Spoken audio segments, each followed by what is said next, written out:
and welcome back to the most amazing channel on the internet. I am your host Rebecca Felgate, and today I'm bringing you the artwork of some super creepy kids. Seriously, creepy. Think of this video as a 10-minute virtual art gallery experience from your worst nightmares as we talk the top 10 scary kid drawings part 3. Now the great scary king Daniel Burke performed his magic in parts 1 and 2, but he has left me the reins for part 3. Don't worry though, SCP-352 didn't eat him, he is still telling scary stories with Jack Finch on YouTube, so you should go find him and say hi. Before we get into this video though, I have two things to say. One, do you know that we have a most amazing Facebook? And more importantly, did you know that we are giving away money on our most amazing Facebook?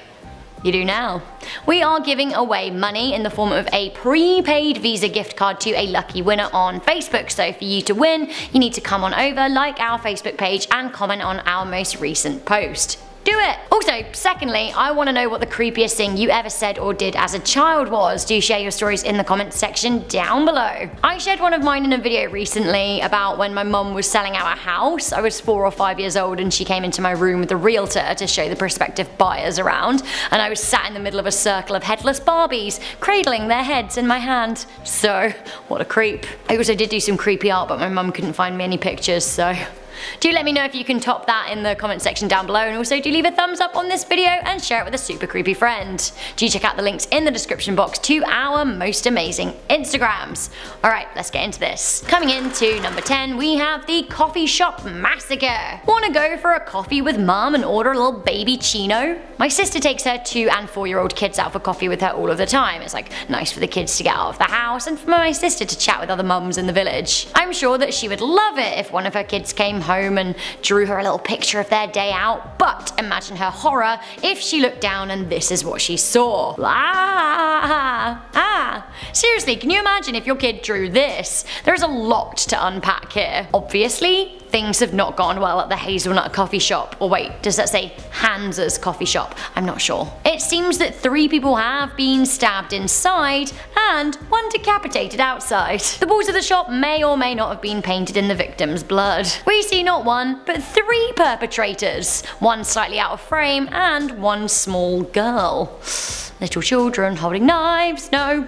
There's a gentleman towards the back who's smiling as well. Perhaps he's in on it, or perhaps he hasn't seen what horrors await him yet. For me though, the real evil in this image is this tiny small fellow wearing black. He's got inward turned knees and elfish ears, and he's smiling and raising his hands in glee. I will bet that he called for this. What schemes are hiding under that sharp back suit? I just don't think I want to know. Coming into number 9, we have Deathmas. Hooray! It is a classic, isn't it? Christmas is a bit of a disturbing time for kids. An unknown man enters the family home via the unconventional use of a chimney and leaves gifts in a sock, but only if you've been good.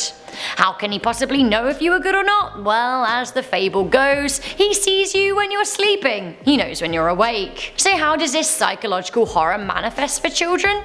Let's have a look, shall we? I actually have 2 Christmas pictures for you here because why not? I'm a giver. Let's have a look at the first one, shall we? Yep, seems about right. Good old Satan doing his thing. And what else have we got? What would a Christmas dream look like? Yep, a scary living log with hair using an axe to murder an elf. Ho ho ho, Merry Deathmas indeed. Have we got any Sarahs watching this video?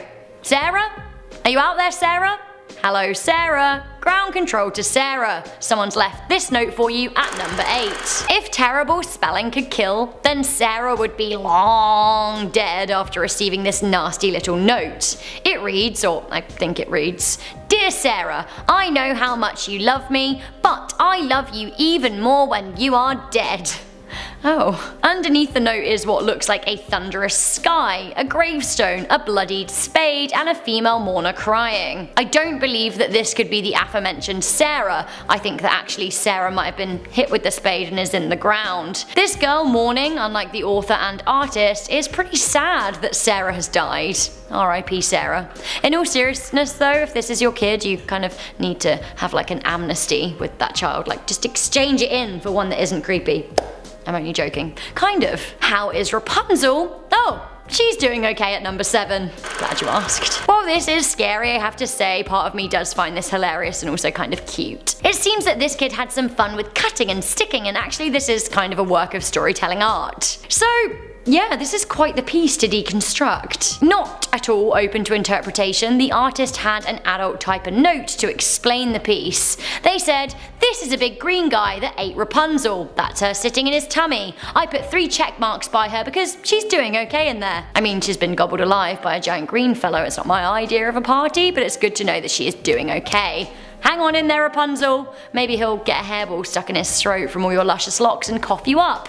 Regurgitation station." Here's hoping. Coming into number 6, we have monsters brought to life, and I am not here for it, I'm scared. I want to tell you about the horrifying tale of Reality Dad. Reality Dad is a man named Tom. He's a father of 2 children. He started a very successful project called Things That I Have Drawn. He started turning his children's drawings into real life looking images, and actually, they're truly scary. Do you want to see what's happening with the Queen of England? I don't think you do, but here she is. Proves a few conspiracies right? This half man, half pig, half mutant thing will haunt my dreams for a very long time. Also, what is this? I think we have a new contender for creature creepier than the Babadook. Tom's Instagram account has amassed him over 200,000 followers, but still, I do not want to meet any of these creatures down a dark alley or just, you know, ever. Rest assured at number 5, God is with you. To some people, this phrase would be a comfort, but not like this. Definitely not like this. It seems a class of kids were asked to draw pictures for active military personnel serving abroad. It must be tough fighting for your country, or your country's political leaders, so getting cute pictures from kids would be a little relief from the rigors of emotional perils and warfare. So, you open up your little letter from the young hearts of the next generation and you see this. Oh. Cool. It's just a picture of me blowing out the brains of an unarmed civilian at close range, or I don't know, maybe that isn't what it is, but either way, they have a shot. They've shot another soldier, maybe? There's guns, there's death. The cross eyes and flailing arms don't make things look so great for the other fighter here. War is brutal, war is cruel. God is with you, and this little art piece to hang on the walls of your bunker. You're welcome. Coming into number 4, we have my house. I remember in school when we were asked to draw a picture of our house. Now, I used to live in a bungalow, which was interesting to all of the other kids in my classes. They all lived in 2 floors or more, but my house had just 1. Blows the mind of a 5-year-old. I remember drawing my mum and my dad and my sister and my cat called Dylan. This kid though, what is happening in this kid's house? Posted on Imgur, this parent was pretty concerned, and I can absolutely see why. They said, "My son drew this today. I'm afraid to go to sleep." Honestly, I absolutely would be too. Now the kid wrote, "These people live in my house." Do they? Do they? The lineup is from bottom right to left to the top. We've got a snake, a man with an anvil for a head and red eyes who looks like he's hungry, and he's politely asking if you are on the menu. A Jack Skellington looking fellow with a concerning look of intent in his eyes. A blue-faced flamed haired peril whose motives are unclear, and the ghost of a dead banana. And don't forget the horned fairy at the top sprinkling doom and gloom atop the house. A plague. A plague. This is one house that I would not like to have tea at, no matter how good the snacks. Like, no, I'm not going. I'm just not going. Coming in at number 3, we have the Tower of Terror. Did anyone else visit the Tower of Terror at Disneyland's California studios before it closed down? I did, and I have to say, it was scary. Although this little drawing makes it look like a paid vacation to literal heaven. So, I'm all for an imagination, but this visualization of a death factory makes me feel not good. Not good. Are you listening, kid? Not good. So it looks like this building's name is Big Tower. Why? Well, because it says it in huge letters on a billboard at the top, kind of a bit like the Trump Tower in Chicago. So, similarities, they're there. This building really is top to bottom horror. The building is home to a giant maniac man who seems to be in the business for taking on some victims. Then we have an upper level that houses a suicide door, which I don't know, is it a choice between the door or the maniac? If you cast your eyes to the top of the building, you will see what looks like a smaller maniac shortly after throwing 7 people off the top. Now, do they have superhuman strength? Well, that is up for debate. Not up for debate though is the fate that the fallers will meet at the bottom of the presumably flame retardant building. It's a fiery pit replete with a quote unquote lava guy. Good. Great. Kids, creeps. Oh good, at number 2, Theyre Watching You. Of course they are. Kids are pretty creepy in my opinion, but the kid who drew this is next level. Imagine if your child came home to present you with this. I'm watching you with a bright red eyeball. I mean, would you mind maybe not watching me? Is this why we give kids iPads so they can focus their creepy little eyes on something else instead? This is all very impending doom Eye of Sauron stuff. Who can enjoy its terrible gaze? Honestly, not me. I'd be popping that one straight in the drawer, firmly away. Finally, coming into number 1, we have the Stalker. Just some background information for you. This woman's 4-year-old daughter drew this horrifying picture. Now they gleefully presented it to her like they weren't actually a creep, and then they told her that this is the monster that follows her around, but she simply doesn't see it. Dear Mum, here's the monster following you. It's awful. Honestly, thank you for that stressful information. I absolutely could have lived without it. Seriously though, like what in the fresh hell is this thing? And if I was the mum, I'd be wondering how there's space for it in my house. And if it watches me sleep at night. Does it have neck wings? You bet it does. So that was that. Kids are creeps and you can't convince me otherwise. It's decided. Do let me know if you were a creep when you were a youngster too. Also please do leave a thumbs up on this video and don't forget to like our Facebook page and comment on the most amazing recent image for your chance to win money.